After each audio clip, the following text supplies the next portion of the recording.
55 Sports. This is The Locker Room. Smash my football. Smash my football. Let's go. We know we do it. We know we do it. We know we do it.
We say good evening to you alongside my partner in crime, Peter Hood. My name is Justin Prince. You're now tuned in to The Locker Room. And for that, we say thank you. Pete, hard to believe, but after tonight, we are now 2/3 of the way through this unprecedented high school football season. Yeah, it's crazy, man. 6 weeks down, just 3 left to go in Prince as we make our way towards October. Yeah. The leaves start to change colors. It's officially fall now.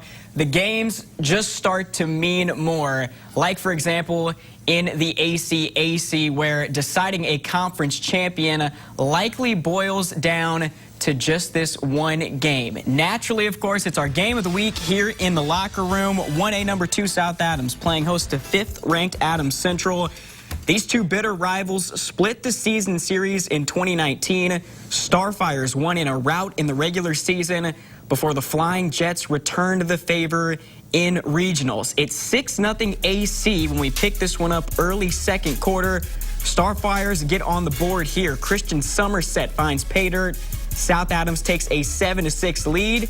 Galaxy's fired up, but Adams Central has an answer. Later in the second quarter, 3rd and short, Ryan Black keeps it himself, able to pick up first down yardage.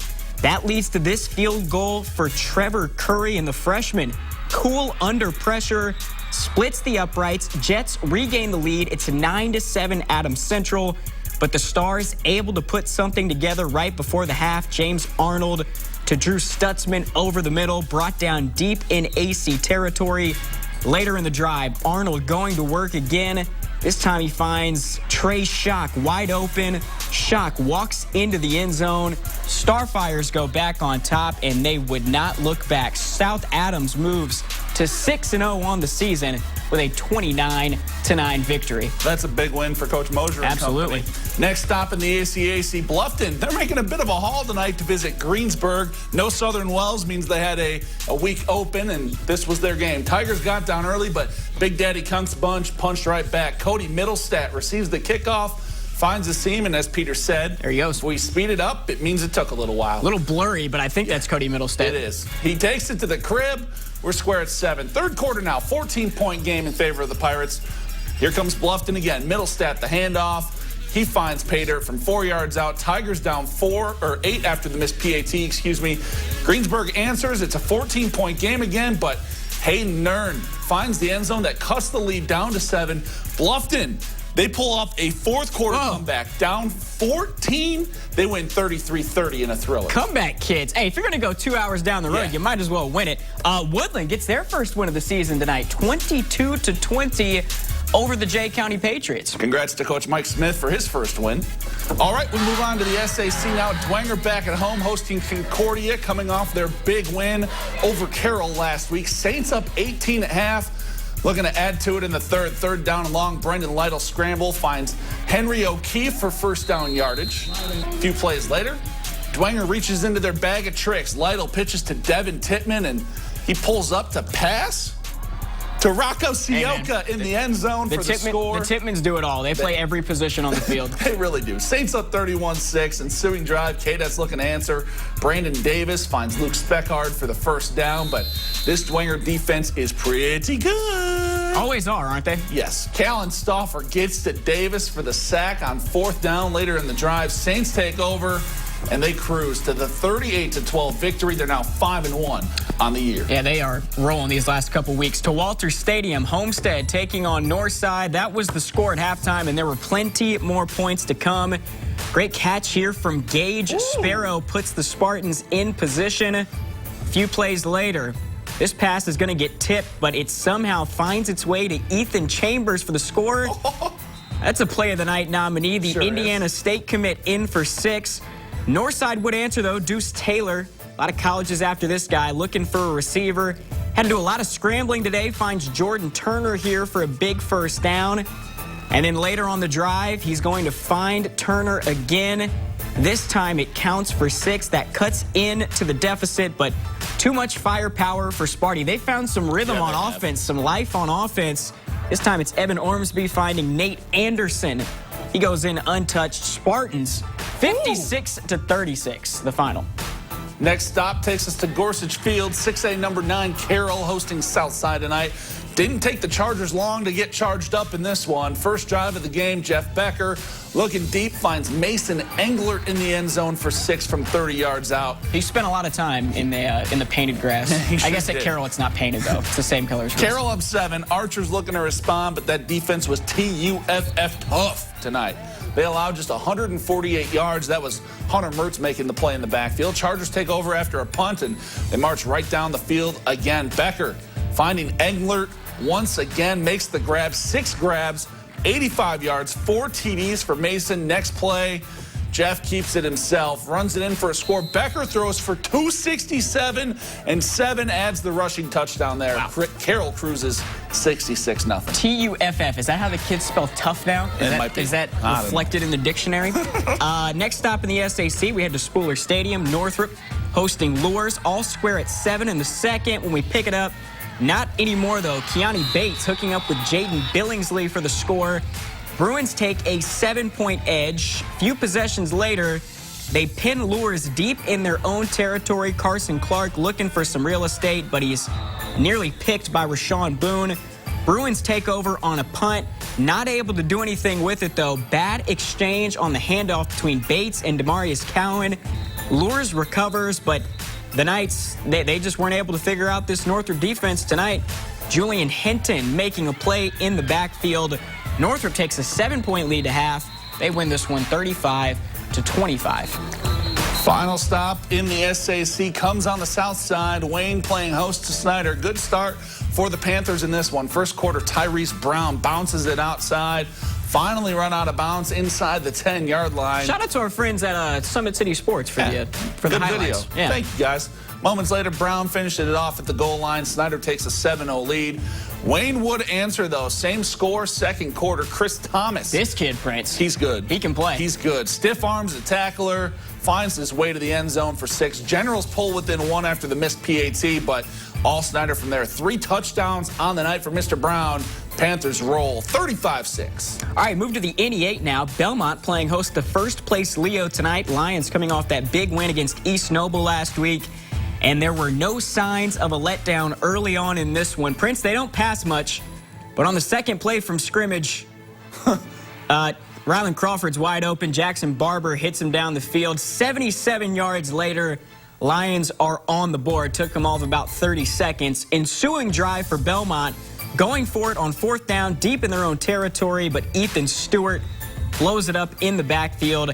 That's a turnover on downs. Moments later, this time it's Jared Sauter and company going forward on 4th down. And whose number do they call? Crawford. That would be Crawford, of course. Another guy.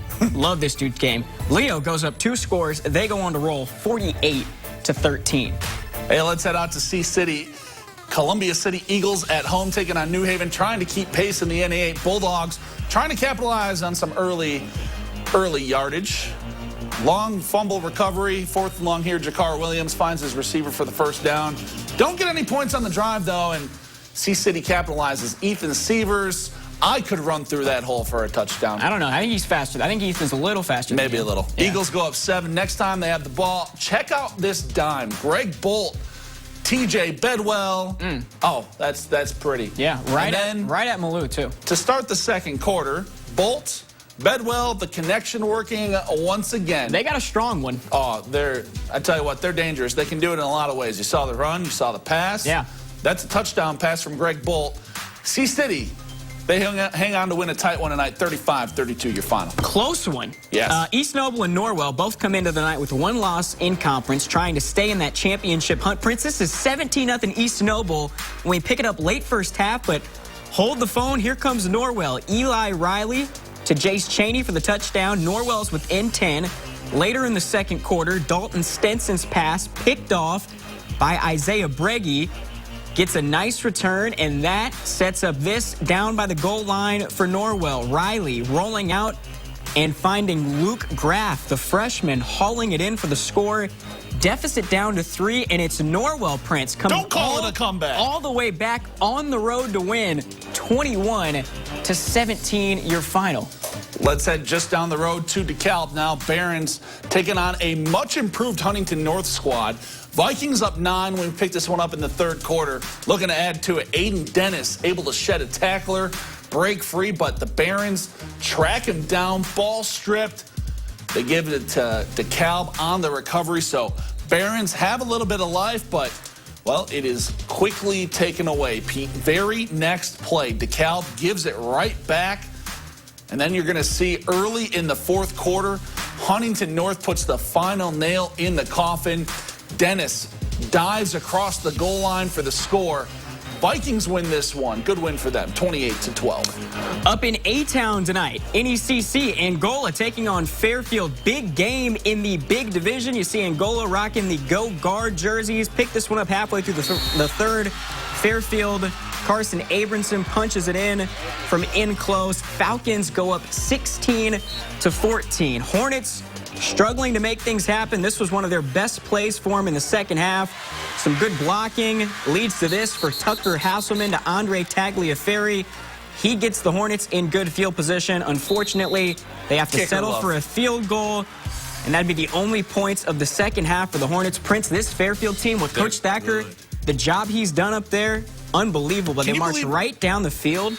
2 years ago, they were 0-10. Yeah, unreal. That was Abramson with another touchdown for the Falcons. They scored 21 in the second half, and they beat Angola tonight 29-17, alone in first place in the big division. Good win for Fairfield. Over to Butler, 2A number 5 Eastside, hosting Prairie Heights, and the Blazers get off to a blazing start. Eastside recovers a Panthers fumble, march right down the field. Matt Firestein punches it in. Eastside up 7. Early in the first quarter, later in the first quarter, I should say, Prairie Heights trying to respond. How do you feel about the yellow jerseys? I like them. They're growing on me every week. I wish they would wear the yellow pants more. Luke Severe, as Caleb Saylor liked to put in our script, great name for a weatherman, finds Quentin Ross down the middle, lose the ball. Panthers recover, though. That's a big chunk of yards. Unfortunately, they turn it over on downs. Blazers get the ball right back, and the offense gets right back to work. Laban Davis showing off the arm, finds Lane Burns wide open down the sideline to the crib. 56 yards. Blazers go up 14. Eastside would add a third TD before the end of the quarter. They roll 69-0. 69. Elsewhere in the NECC tonight, Garrett topping West Noble on a very emotional night for them. Yeah. 21-0 up there. Central Noble all over Lakeland, 35-14. Yeah, our thoughts and prayers with Coach Clifford and his family. Meanwhile, in the NOC, Warsaw, they're also rocking the National Guard tributes tonight. First Tiger possession. I almost said Julio Jones. That is not Julio Jones. That is Julius Jones getting the toss from Aaron Green. Jones gets upfield. You saw a couple of trucks there at the end. Couple plays later, Green sneaking it in from a few yards out. Tigers go up 7-0. Goshen gets the ball back, but not for very long. Caden Silvius picks off the Redhawks, and he's going to take it back for 6, Jay Prince. The guard jerseys worked for Warsaw tonight. They win 41-28. Elsewhere in the NLC tonight, Plymouth taking care of Wawasee, 37-12, your final there. In the TRC, Southwood continues to roll. They're all over Manchester 54-13. Meanwhile, Northfield handles rival Wabash by a final of 24-8. Final stop in the TRC, Tippy Valley takes care of Whitco this evening, 57-24, your final there. All right, play of the night time. What do we got here? I'll be honest, I have not looked at the script. Shields Field, Saints reaching into their bag of tricks. Jason Garrett, does he still call the plays? I think he does. I don't know. Was their former offensive coordinator when Coach Schwarzkopf was there, and you know, known for their defense, I guess, as a program, but offensively, they can do a lot. They can put up some points like they did tonight. That was Devin Tippman on the halfback pass to Rocco Sioka for the touchdown. Saints win big over Concordia tonight. Tell you what, it's going to be a fun next few weeks in the SAC. Dwenger, Homestead, Carroll, all with just the one loss. And it really comes down to next week. Yep. All the other teams, Carroll's already played. Dwenger, Homestead has already played Dwenger. Yep. It comes down to Carroll versus Homestead next week. And SAC rivalry week. That's going to go. I mean, that's going to determine who wins the conference. Absolutely is. Well, that's it for now. Don't go anywhere. South Adams head coach Grant Moser joins us live in the locker room to recap their big win over Adams Central on the other side of the break. Stick around. Fox 55 Sports. This is The Locker Room. Hey, welcome back inside the locker room. Well, Pete, we said it at the top of the show. There may not be a better small school rivalry in the state than South Adams and Adams Central. Yeah, as I said earlier, last year the Stars took the regular season battle before falling in regionals to the Jets. Tonight they get a little bit of revenge. Grant Moser's squad picking up the big win. And Coach joining us live via phone right now down in Bern. Coach Moser, I feel like this was probably the first time that your team was truly tested this season. You get down early in the first half. You struggle with some penalties. Obviously, you're facing a very good Adams Central team, and you guys are dealing with some injuries as well. What did you learn about your team tonight when you saw them face some adversity, and what ultimately was the key to being able to pull away? Man, that was a fun game. I mean, a small school rivalry with schools so close together. Both ranked in the top 5. I was so proud of our kids. We responded, like you said, to adversity all night long. They scored first, punched in the mouth a little bit. We came back, scored. They scored again to go up, and then we came to the end of the first half and had a big score there to take momentum into halftime. But our defense played absolutely lights out. Coach Steiner and the defensive staff put an incredible game plan together. Held they exceeded 9 points, their lowest scoring total of the entire year. Incredible game plan. Our guys executed it perfectly, and then also offensive line. We had 2 guys get hurt last week. Sam Plattner, our starting center, and Carl Lewis, our starting left tackle, both hurt their knees. So we had 2 players who had not played O-line. We had Timmy Davidson play right guard. He was a running back last year, and we had Braden Goer back with one arm wrapped up from breaking his finger in week 3. So we kind of had a makeshift line put together there. We changed the center and the tackle last night. With about 10 minutes of practice left, so I was so proud of our line. Coach Lehman had those guys coached up, ready to go. But our offensive line played great, defense played great, and like you said, we were challenged. It was the second time all year our starters played past halftime, so that was big for us. But our kids kept responding all night. Our seniors wanted a little bit of a bad taste in our mouth still from last year regional, but our kids responded well and played absolutely a great game tonight. Yeah, Coach, you take a little bit of the driver's seat now in the ACAC. Obviously, still a few weeks left to play. How important was this win for this team moving forward as you guys try to make it a three-peat in the ACAC? I mean, it was everything. So we talked about having goals this year, and our first goal was win the ACAC for the second time. Last year was the first time in 26 years we won the ACAC title. We wanted to repeat that, and we knew we went through Adams Central again. Obviously, we have 2 more games we got to win, Jay County and Woodland. Jay County and 4A school and Woodland is a new coach, so we got to be ready for those 2 games. But this was a huge step in the right direction with that. We have lofty goals. More than that, obviously, we want to win sectional again. We want to win a regional. We want to keep going. So this is a good step in that direction. We got a lot of things to get better at, obviously. We had 15 penalties in the first half, which is unheard of, probably a school record. So holding penalties, things not being set. But, again, our kids kept fighting back from adversity. I have incredible assistant coaches. Our defensive, like I said, defense staff, Coach Steiner, Coach Money, Coach Dice, Coach Clark, Coach Cal. Incredible game plan to put together. And then Coach Layton with the line, Coach McCain, Coach Hemo on offense. Incredible job by those guys putting the game plan together. Our seniors have been talked about in Bern now for a long time. We have 17 seniors and some really good playmakers on that senior group. 5 of those kids have started 4 years now, and they are ready to go. So they've let's do a 6-0 record, and we want to keep going. Yeah, Coach, you mentioned quickly here that obviously, a couple games left in the ACAC for you guys.